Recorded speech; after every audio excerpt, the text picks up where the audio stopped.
اعوذ باللہ من الشیطان الرجیم بسم اللہ الرحمن الرحیم۔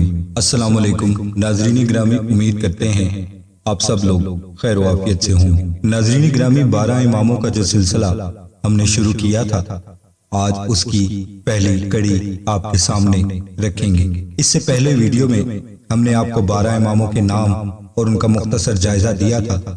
آج ہم آپ کو تفصیلی جائزہ اس ویڈیو میں دیں گے۔ ویڈیو میں آگے بڑھنے سے پہلے آپ سے گزارش کرتے ہیں کہ ابھی تک آپ نے ہمارے چینل کو اگر سبسکرائب نہیں کیا تو برائے مہربانی ہمارے چینل کو سبسکرائب کر لیں اور بیل آئیکن کے بٹن کو دبا دیں تاکہ اس طرح کی معلوماتی اور تحقیقی ویڈیو کا نوٹیفیکیشن آپ کو بر وقت ملتا رہے۔ ناظرین گرامی، ہمارے پہلے امام حضرت امام علی علیہ السلام، آپ کی ولادت سے وفات تک کی تمام تفصیلات آج ہم آپ کو اس ویڈیو میں دیں گے۔ امام علی علیہ السلام 13 رجب 600 عیسوی کو مکہ مکرمہ میں پیدا ہوئے۔ آپ کے والد حضرت ابو طالب اور آپ کی والدہ ماجدہ سیدہ فاطمہ بنت اسد تھی۔ آپ علیہ السلام کی ولادت خانہ کعبہ میں ہوئی، جو ایک منفرد اعزاز ہے۔ امام علی علیہ السلام کی پرورش خود نبی کریم صلی اللہ علیہ وآلہ وسلم نے کی، کیونکہ قریش میں قحط سالی کی وجہ سے حضرت ابو طالب کی مالی حالت کمزور تھی۔ آپ علیہ السلام نے بچپن سے ہی نبی کریم صلی اللہ علیہ وآلہ وسلم کے ساتھ وقت گزارا اور آپ صلی اللہ علیہ وآلہ وسلم کے اخلاق و کردار کو اپنایا۔ حضرت امام علی علیہ السلام سب سے پہلے بچوں میں اسلام قبول کرنے والے تھے۔ جب نبی کریم صلی اللہ علیہ وآلہ وسلم کو اللہ تعالیٰ کی طرف سے نبوت ملی تو حضرت علی فوراً ایمان لے آئے اور ہمیشہ اسلام کے لیے کوشاں رہے۔ جب قریش نے نبی کریم صلی اللہ علیہ وآلہ وسلم کو نعوذ باللہ قتل کرنے کا منصوبہ بنایا تو حضرت امام علی علیہ السلام نے آپ نبی کریم صلی اللہ علیہ وآلہ وسلم کے بستر پر سونے کی ہمت دکھائی تاکہ کفار کو دھوکہ دیا جا سکے۔ اسی دوران نبی کریم صلی اللہ علیہ وآلہ وسلم مدینہ کی طرف ہجرت کر گئے۔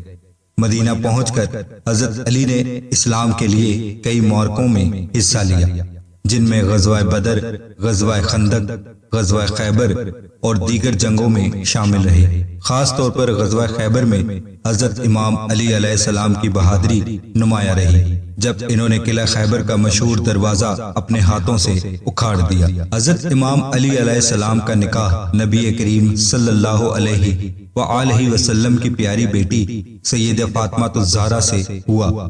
ان کے بطن سے حضرت امام حسن اور حضرت امام حسین اور حضرت زینب اور حضرت ام کلثوم پیدا ہوئی۔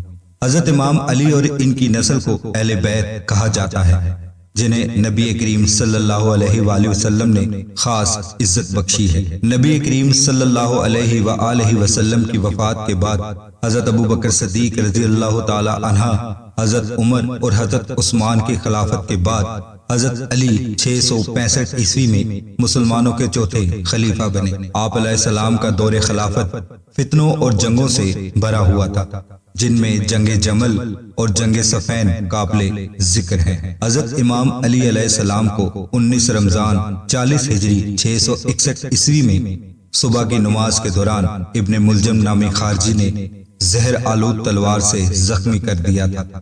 آپ 2 دن تک شدید زخمی رہے اور 21 رمضان کو شہید ہوئے۔ آپ علیہ السلام کو نجف عراق میں دفن کیا گیا۔ حضرت علی علم، حکمت، عدل اور تقوی میں بے مثال تھے۔ ان کے اقوال آج بھی زندگی کے ہر پہلو میں رہنمائی کرتے ہیں۔ ان میں سے کچھ اقوال آپ کے سامنے پیش کرتے ہیں۔ امام علی علیہ السلام فرماتے ہیں، جس پر احسان کرو اس کے شر سے بچو۔ علم دولت سے بہتر ہے، کیونکہ علم تمہاری حفاظت کرتا ہے اور دولت کی تمہیں حفاظت کرنی پڑتی ہے۔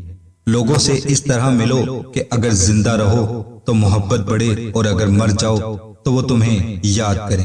حضرت امام علی علیہ السلام کی زندگی صبر، بہادری، تقوی، علم اور حکمت سے بھری ہوئی تھی۔ ان کی سیرت آج بھی ہر مسلمان کے لیے مشعل راہ ہے۔ ناظرین گرامی، امام علی کی تعلیمات پر چل کر ایک بہتر مسلمان اور بہتر انسان بنا جا سکتا ہے۔ امید کرتے ہیں آج کی ویڈیو آپ کو پسند آئی ہوگی۔ اللہ رب العزت ہمارے دل میں اہل بیت کی محبت کو بڑھائے۔ اس کے ساتھ اجازت چاہتے ہیں۔ السلام علیکم ورحمۃ اللہ وبرکاتہ۔